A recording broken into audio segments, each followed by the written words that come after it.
Let us open our Bible on Psalm 73, verse 28. Please read. Praise the Lord. But it is good for me to draw near to God. I have put my trust in the Lord God that I may declare all thy works. Praise the Lord. Paano natin mailapit ang ating sarili sa Diyos? At ano nga ba ang nagpapalayo sa atin mula sa Diyos? Ang nagpapalayo sa sino man sa buhay niya sa Diyos, wala nang iba kundi ang kasalanan. Dahil ang kasalanan, it separates from anyone from God. No? Ang kasalanan, siya yung nagsisiparate sa sino man mula sa Diyos. So kung gusto man, ng nino man, mapalapit ka sa Diyos, kailangan alisin ang kasalanan, which is the cause of the separation from God. Kaya ang sadya ni Lord Jesus pumunta dito sa sanglibutang ito, tanggalin ang kasalanan. Tingnan mo ang mga preachings ng ating Panginoong Hesukristo. Repent! Ano pa? I came not for the righteous, but for the sinners to repentance. So wala nang ibang pinaka-objective ang ating Panginoong Hesukristo. Dahil napalayo ang tao sa Diyos because of sin, so tanggalin niya ang cause of the separation, which is sin, through forgiveness. Ano pa? Whosoever committed sin is of the devil, for the devil sinned from the beginning, and for this purpose the Son of God was manifested to destroy the works of the devil. Yun talaga ang pinaka-main objective ng ating Panginoong Hesukristo. Ang kanyang pagpunta dito sa sanglibutang ito to bring people near to God, to bring people near to God or being reconciled to God. Mabalik ang tao sa Diyos. How John the Baptist introduced our Lord Jesus Christ sa mga tao. Behold the Lamb of God which taketh away the sins of the world. Kaya, sa buhay natin, if you want to get near to God, repent. Now, the question is, how will you repent if you don't know whether you have sinned or not? Paano ka magsisisi? Hindi mo nga alam. Nagkasala ka ba o hindi? Kaya napakahirap talagang walang kaalaman. Kaya nga sabi nga ng ating Panginoong Diyos, my people are destroyed for lack of knowledge. He is not just referring for the people Israel, but the people, the entire humanity. My people are destroyed for lack of knowledge. Hindi nila alam na gumagawa ba sila ng kasalanan o hindi. O sa buhay ba natin, kailan ba tayo nag-repent? Kailan ba tayo nagsisi? When we knew that we have sinned. Kailan natin nalaman na tayo nagkasala? Through the gospel, through the scripture. Kaya nga sabi ng ating Panginoong Kristo, search the scriptures. Bakit? Anong meron dyan? Malaking kinalalaman yan sa kaligtasan mo. Malaking kinalalaman yan sa pagpasok mo sa kaharian ng Diyos. Because without the knowledge of God, without the Holy Scripture, you can never know what is necessary move to do. Hindi mo alam anong dapat mong gagawin. Kailan ba tayo nagsisi? Nung nalaman natin, we have sinned against God. Kailan ba tayo nalaman natin that we have sinned against God? Through the Scripture, through the preachings, through the Holy Scripture. Kaya, pag sinabing, lalapit ako sa Panginoong Diyos, napaka-importanting hakbang na alam mo ang salita ng Diyos. Alam mo yung pagpalapit sa Diyos? Hindi pansinin ng Diyos yung magligid-ligid ka dyan sa flooring. Magtumba-tumba ka dyan sa flooring. mag-awit ka dyan na kung magpadupadupa ka pa dyan na emosyonal. Hindi yan ang tinitingnan ng ating Panginoong Diyos. Hindi natin madala ang Diyos sa emotionalism. Kasi ang nangyayari ngayon ng worship, karamihan ngayon ng mundo, emotional. Emotional. Pag tingnan mo yung buhay nila, hindi naayon sa katotohanan ng Diyos. Kaya nga sabi nga ni Paul, gusto kong maligtas ang Israel.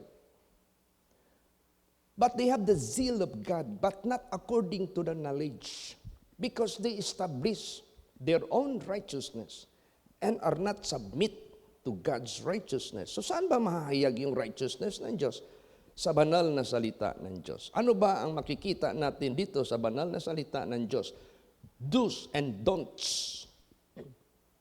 Yung mga pinapagawa at hindi pinapagawa. Yan ang nilalaman. Yan ang nilalaman ng banal na salita ng Diyos. And you should scrutinize. You should search. You should know. You should know the truth of God that will set you free. Kaya nga sabi nga ni Jesus Christ, if you continue in my word, then you are my disciples indeed. Kasi ang word of God lang ang magbibigay sa atin ng accurate information, knowledge, wisdom, what to do and what not to do. Ngayon, ang dami ng mga Christians ngayon na Christian, grabe yung fieriness nila, grabe yung zealousness nila. Pero hindi nila alam ano yung pinagbabawal ng Diyos. Sa dress code lang na pinagbabawal ng Diyos, hindi nila alam. O kaya alam man nila, ang pastor naman ang nagsasabi, hindi tumitingin ang Diyos sa labas, sa loob. Saan ba applicable dyan? Yung ang Diyos hindi tumitingin sa labas, sa loob. Oo, kahit magsunod ka pa sa dress code. Pero, disobedient ka naman sa tago. Disobedient ka naman sa sikreto. Ay hindi titingnan ng Diyos yung pagsunod mo sa dress code. Yan ang ibig sabihin yan. Hindi porke ang Diyos nanonood o tumatanaw sa buhay natin sa loob, hindi na natin sundin yung do's and don'ts. Minsan, may iba naman. Sinabi na dyan, bawal lang maglasing. Sabihin naman ng pastor, hindi yan bawal, si Jesus gumawa nga ng wine. Hindi yan bawal, sabi nga ni Paul, uminom ka lang ng konti para gamot. Kung ano yung pinagbabawal sa salita ng Diyos, kailangan gawin natin. What is, sinabi na don't do that, huwag mong gawin. Kaya kung gusto nating lumapit sa ating Panginoong Diyos, do not violate the don'ts. Huwag mo i-violate yung don'ts kasi yun ang magpapalayo sa iyo. Yun ang magsiseparate sa tao. Tingnan mo, when Adam and Eve committed the don'ts, o sabihin na natin, the don't, isa lang yun eh. Di ba? Nasiparate sila sa presensya ng ating Panginoong Diyos. So, napaka-importante. Kung gusto tayong lumapit sa ating Panginoong Diyos, kabisaduhin mo anong inuutos niya. Kabisaduhin mo anong pinagbabawal niya. Kabisaduhin mo anong pinapagawa niya sa buhay natin. Para wala kang mabiolate sa kanyang inuutos. Para hindi ka masiparate mula sa Diyos. Kaya napaka-importante yung salita ng Diyos. Kaya kung gusto kang lumapit sa Diyos, approach God. Ikaw, kung kailan ka magpunta sa tao para marinig yung hinaing mo, di ba i-approach mo yung tao? Ikaw, magpunta ka sa isang opisina. Gusto mo mag-apply ng tapos may kilala ka doon na manager. Hindi mo naman pwede sabihin na through a distance, maintindihan ka. You have to approach. You have to come closer. Kaya nga, it's good for me to be near. Lalapit ka sa Diyos. Approach God. How do we approach God? Basahin natin. Psalm 65 verse 4.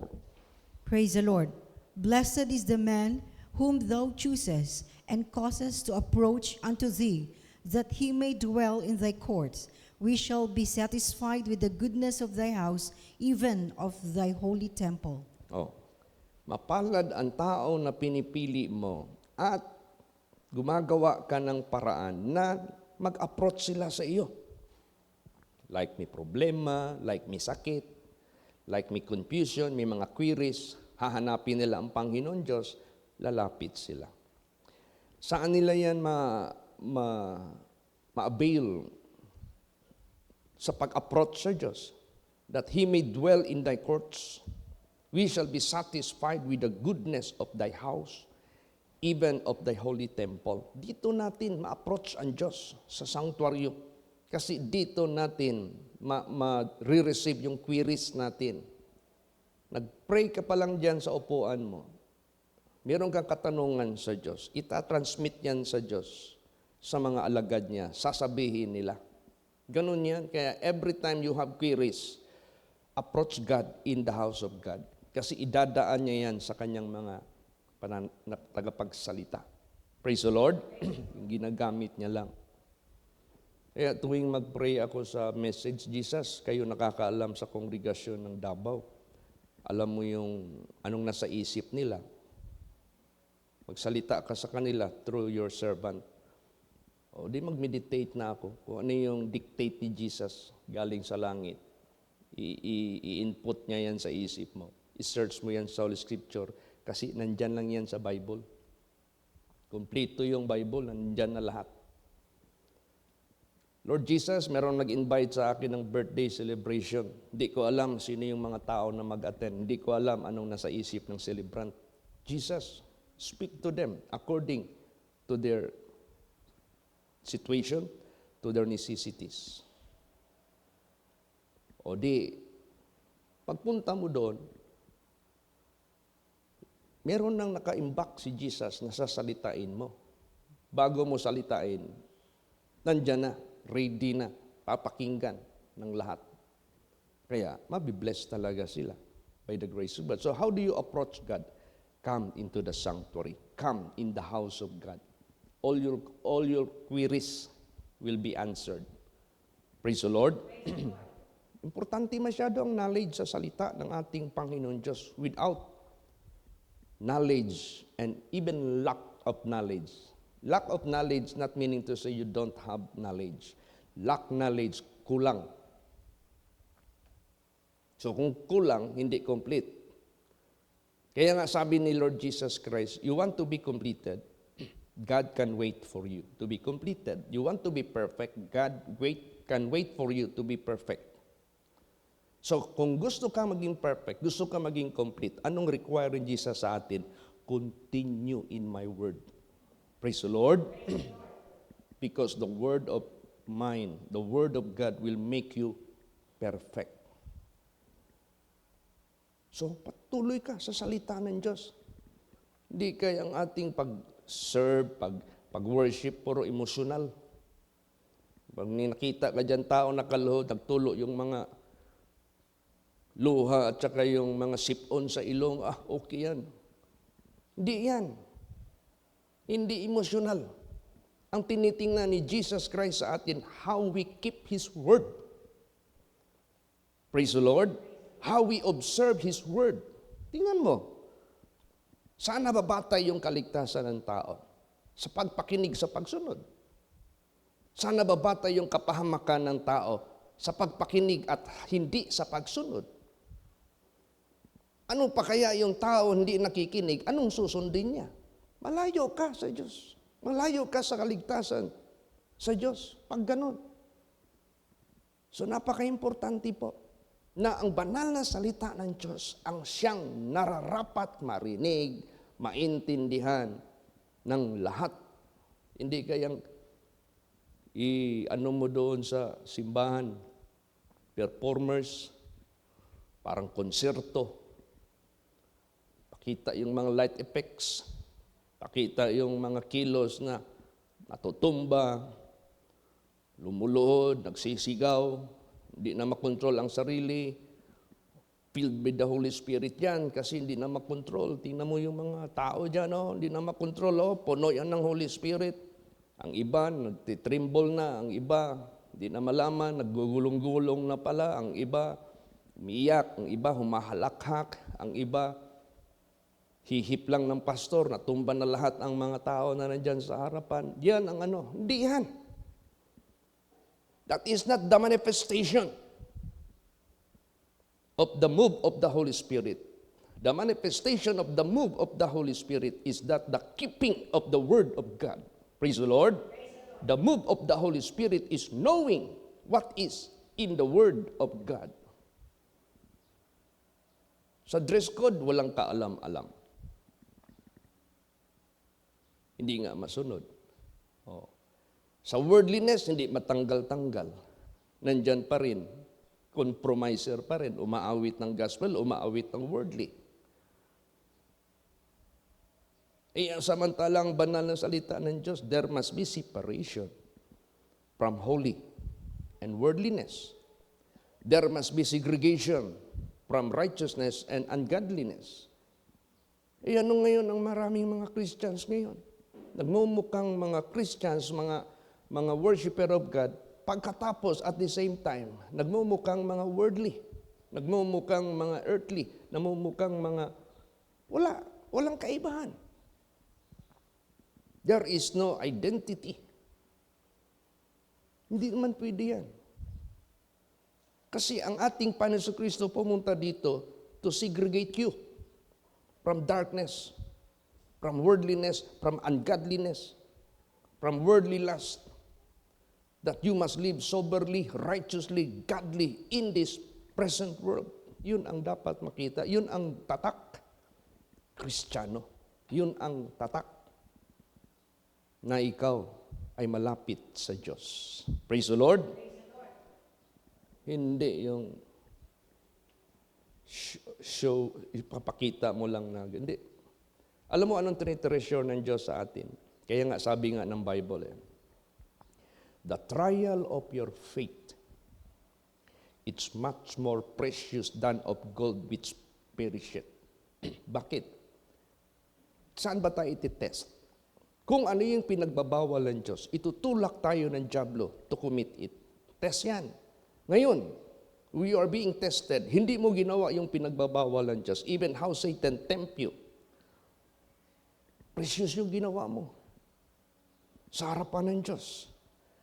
Bakit?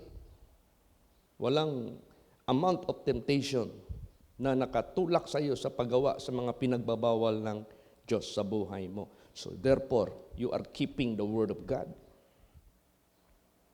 Praise the Lord.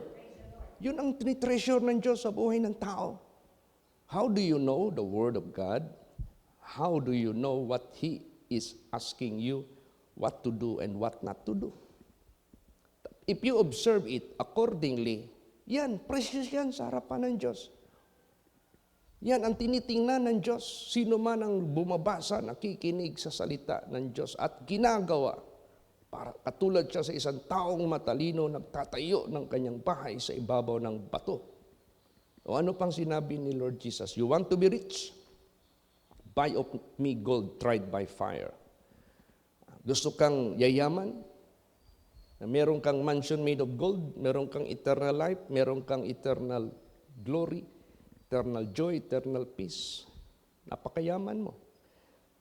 Tell me, sino yung pinakamayaman sa sanglibotang ito?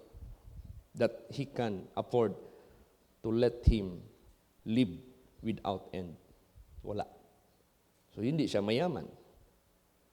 Tell me, who can erect mansion made of gold? Hindi siya mayaman.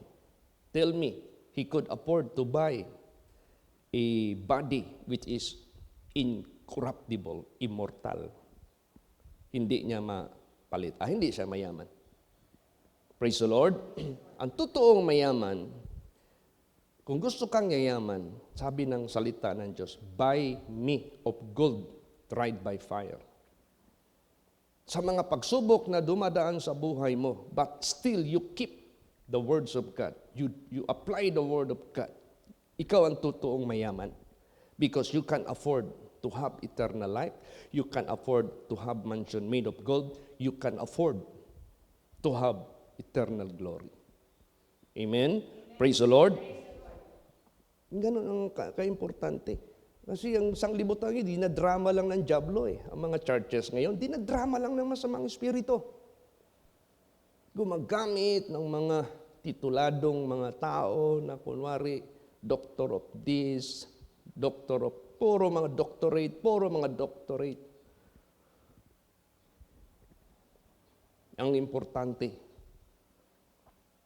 you must know what are in the Holy Scripture.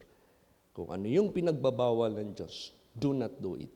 Ano yung pinapagawa ng Diyos, just do it. Kaya mapalad. Bakit mapalad ang nag-approach dito sa sanctuary? Dito mo malalaman eh. Dito binibigay ng Diyos.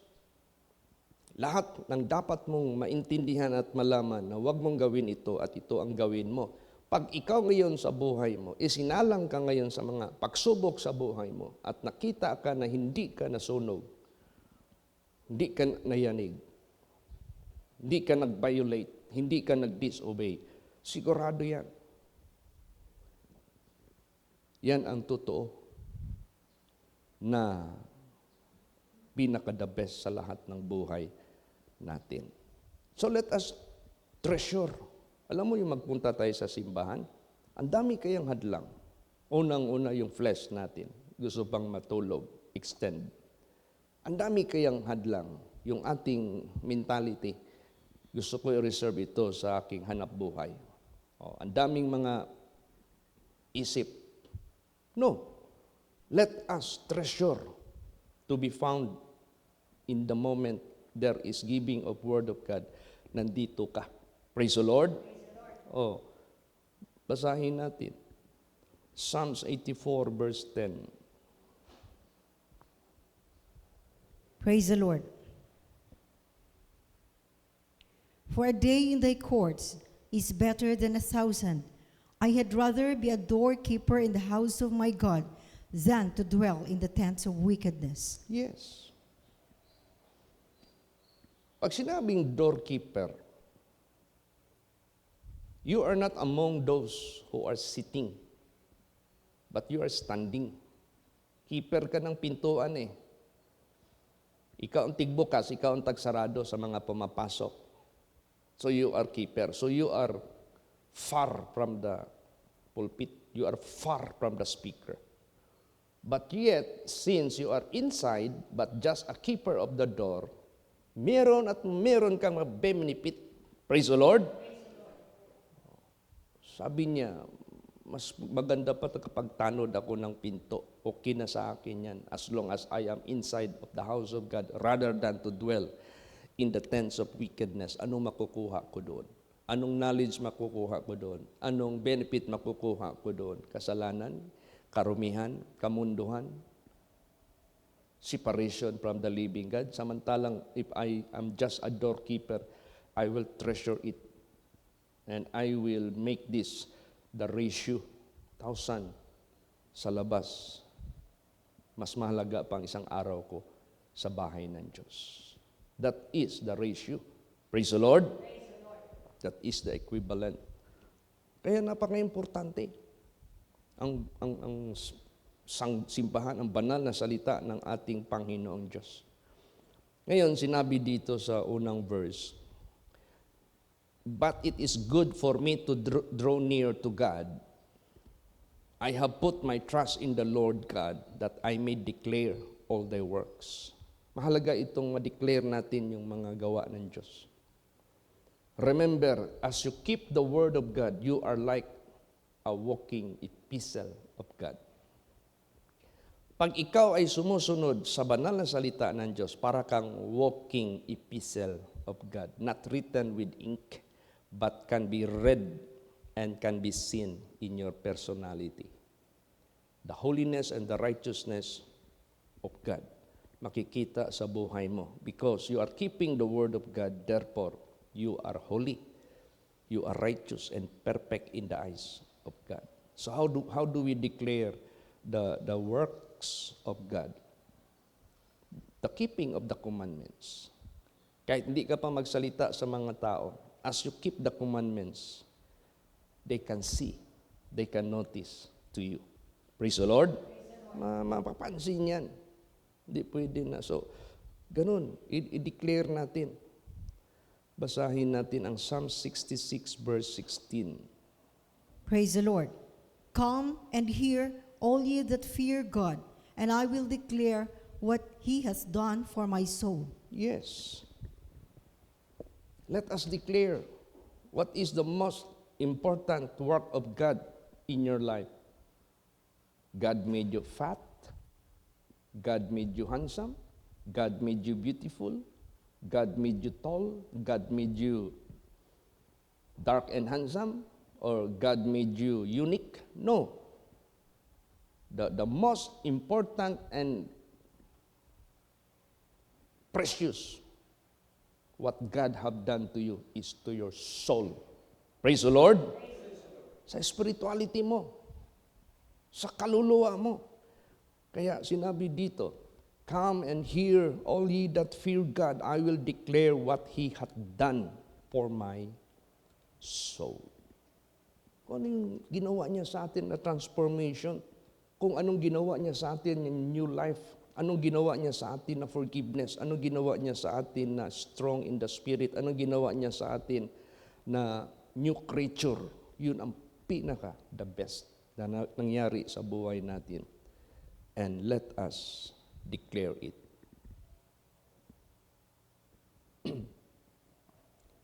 The greatest miracle is not someone who died and rose again. The greatest miracle is not someone who was suffering from cancer. Instantly, he was healed.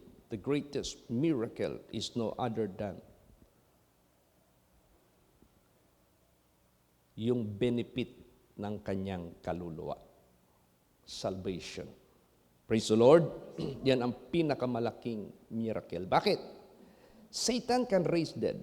Satan can heal sickness. Satan can do some miracles because Satan is an angel of God. He has those powers na obtain niya doon sa langit and he uses that to deceive the people. But Satan cannot transform man for the salvation. Kaya, the greatest miracle which God can perform is the salvation of the soul. Mawala ka sa kasalanan. Mabuhay ka sa pagsunod sa kanyang kalooban. Praise the Lord.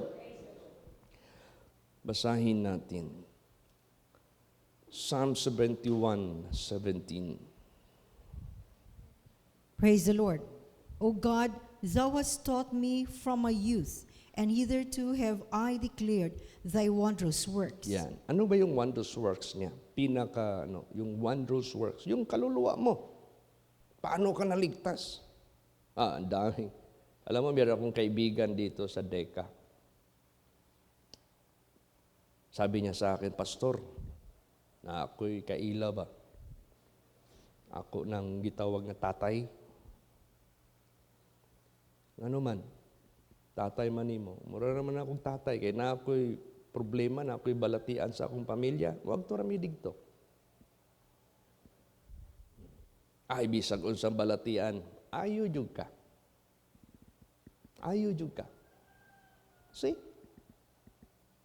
Balo po na sila mo ayaw. Unya, pag human, mo lipay na mi. Order na mig beer, mag-inom eh. See? Makita mo? Ang sanglibutan ngayon, Satan can perform miracles also. But the greatest miracle that we can only conclude that is the most wondrous works of God that we should declare to the people yung ginawa niya sa kaluluwa natin, which Satan cannot do, cannot perform. Yung paano niya tayo napatawad, paano niya tayo pinagtibay na hindi na tayo alipin ng kasalanan, paano niya tayo ginawa na naging overcomer sa sanglibutang ito. Paano na natin nagawa na natin yung kanyang mga statutes and commandments. Yun ang greatest miracle na ginawa ng Diyos sa inner man mo. Yan ang i-declare natin sa buong mundong ito. Praise the Lord. Hindi kay mag-cover tayo ng lahat ng mga masakitin, yun ang ating i-advertise. Ang i-advertise natin yung sarili natin. Kahit saan tayo maglakad sa buong mundo, makita yung liwanag ng Diyos. Anong purpose, bakit pa tayo binuhay ni Jesus? Kung kaligtasan lang ang hanap ni Jesus sa atin, nung tayo tumanggap kay Jesus, dapat hindi na madaabutan ng gabi, patayin na tayo, para ligtas tayo. Anong purpose? Binuhay pa tayo ni Lord Jesus. You know what is the main purpose? Basahin natin. Psalms 118 verse 17. Praise the Lord. I shall not die but live and declare the works of the Lord. Yes. Bakit hindi ka pa namatay? Bakit nabubuhay ka pa? What is your main objective to your life? That I may declare the works. Pastor, I am not a pastor. I am not a preacher. How can I do to declare the works of God? If you are belong to the helper, support the work of the ministry. Praise the Lord. O diyan ka na belong, support. Basta yung iyong sinusuportahan is the work of the ministry who is declaring the works of God. Suportahan mo ng buong puso. Useful yung pinagkikitaan mo kasi 10% of that intended yan sa mga workers of God. Praise the Lord. Mahalaga yung pinagkikitaan mo. So dapat i-treasure mo yan na itong negosyo mo, itong pinagkikitaan mo, may portion ang Diyos dyan kasi ang Diyos intentionally ibibigay niya yan sa mga workers niya to perform His works. O hindi ka nga nagdi-declare ng nagpipreach, pero supporter ka naman. Kabahagi ka. Kasi teamwork naman ito. Hindi naman, binuo nga ng Diyos yung body of Christ, ang daming parts. Saan kang part dyan? Do your job. Praise the Lord. Do it. May nag-text sa akin, Pastor, biglang lumiwanag yung paningin ko. Akala ko matumba ako, akala ko mahilo ako. Nung pinikit ko yung mata ko, nandyan pa rin yung liwanag. May nakita akong barko. Anong ibig sabihin noon? Sabi ko, may nakilala ka doon sa loob ng barko. Hindi ko makilala kasi through distance. May tao yung barko, may tao. Ano daw ibig sabihin? Sabi ko, God is reminding us in the days of Noah. Praise the Lord. And Jesus spoke about the days of Noah, the same status sa kanyang pagbalik. Na ang mga tao, balik-balik sa kasalanan araw-araw. Walang preparasyon. Kaya nire-remind tayo ng Diyos, be always ready of His return. Kasi yung mga tao, karamihan, they don't mind for the salvation of their souls. Ayaw pa nilang pumasok sa arka. Noah went into the ark because God asked them to do so for their assurance of their salvation. O kaya, binibigyan na tayo ng Diyos ng signal go. Secure your salvation. Be ready. Do it at all times. So God is reminding us not to neglect the message of salvation. Amen? Praise the Lord. Yun ang gustong iparating. Sabi ko, God is giving you gift of vision. Anything God will show to you, tell me about it. Binigyan ka ng Diyos ng gift of vision. Kasi vision yun eh. Kahit i-close mo pa yung mata mo, makikita mo pa rin. That is gift of vision. That is how God is so wonderful. Praise the Lord. So what is the purpose? Bakit buhay pa tayo? Hindi pa tayo namatay? To declare the works of God. That is our main objective as we are surviving habang nabubuhay tayo sa sanglibutang ito. So that Buhay man tayo, patay man tayo, we belong to God. Basa. Romans 14:7 hanggang 9. Praise the Lord. For none of us liveth to himself, and no man dieth to himself. For whether we live unto the Lord, and whether we die unto the Lord.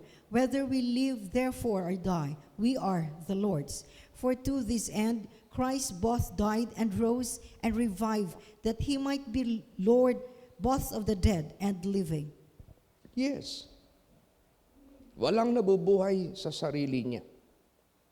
At wala namang namamatay para sa sarili niya.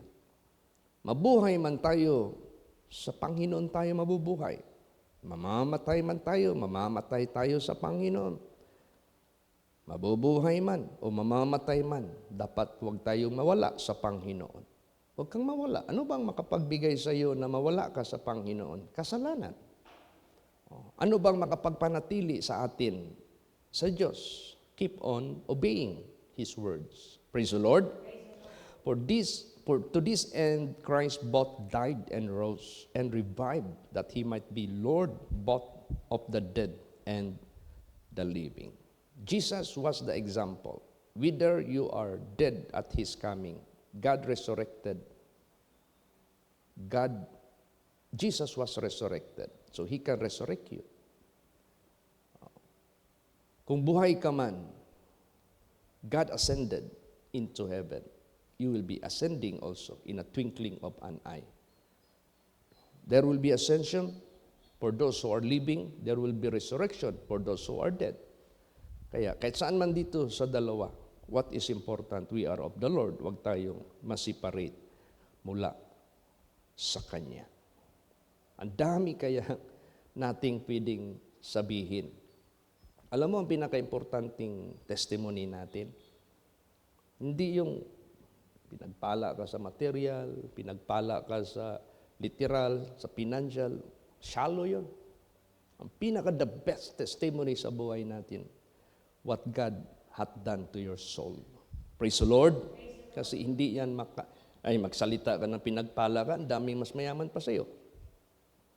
Sabihin mo na nag-prosper ka, mas marami pang mataas yung prosperity nila, ang level sa'yo. So hindi dyan nababatay yung pinaka-the best, declaring the works of God, yung material. Kaya kung pataasan lang ng asset, ng kayamanan, mas maraming mayaman na mga makasalanan. Mangyari niyan, talo ka. Pero kung ang declaration mo, kung ano yung ginawa ng Diyos sa kaluluwa mo, nobody can surpass your testimony. Nobody can surpass the glory of God na pinahayag mo sa kanila. Nobody can surpass the riches of God na pinapahayag mo sa kanila. Amen? Praise the Lord. Basahin natin. Psalms 40, verse 5. Praise the Lord. Many, O Lord my God, are thy wonderful works which thou hast done, and thy thoughts which are to us word. They cannot be reckoned up in order unto thee. If I would declare and speak of them, they are more than can be numbered. Yes. Saan pala yung hindi talaga kayang bilangin na mga wondrous works of God or wonderful works of God? Hindi yan dito sa lupa. Doon na yan sa kaharian ng ating Panginoong Diyos. They are innumerable. They are super wondrous works of God. Doon natin ituturo. Even Jesus Christ Himself pointing up in heaven, not pointing down in the earth, where to invest. Doon sa langit. Kaya napaka-importante yung hatid ng ating Panginoong Diyos sa buhay natin at ihatid natin ito sa mga tao. Malawak pa ang ating gawain. Kaya let us not stop praying, let us not stop exploring, let us not stop going anywhere where God will lead us. Basahin natin. Bakit? Psalms 40 verse 10. Praise the Lord. I have not hid thy righteousness within my heart. I have declared thy faithfulness and thy salvation. I have not concealed thy loving kindness and thy truth from the great congregation. Yes. What is the matter? You are going to declare the salvation of God. What is the salvation of God? This is regarding to your soul. Praise the Lord. Kaya tama yung sinabi ni David, I will declare what you have done to my soul. At gagawin natin ito until the end of our life. Last verses. Psalm 71, 17 and 18. Praise the Lord. O God, thou hast taught me from my youth, and hitherto have I declared thy wondrous works. Now also when I am old and gray-headed, O God, forsake me not, until I have showed thy strength unto this congregation and thy power to everyone that is to come. Praise the Lord. Yes. Hanggang pagtanda natin, tinuruan mo ako mula sa kabataan ko. At ito na, nahayag ko yung iyong mga kagilalas na mga gawa. Gawa niya para sa benefit ng kaluluwa natin. Ngayon, matanda na ako, ubanin na ako. Huwag mo akong itakwil. Huwag mo akong hayaan mawala sa inyo o sa inyong kaligtasan. Hanggang mahayag ko ang iyong kalakasan sa henerasyong ito, ang inyong kapangyarihan sa bawat isa na parating pa. O di gaano ka-importante? Till the end, till death, we should not be separated from Him. But let us continue to declare His wondrous works, what He hath done to our soul. Kaya, huwag tayong magpalayo sa Diyos. Praise the Lord. But it is good for me to draw near to God. I have put my trust in the Lord God, that I may declare all thy works. Amen. Praise the Lord. Magsitayo po ang lahat. And let us all pray. Hallelujah.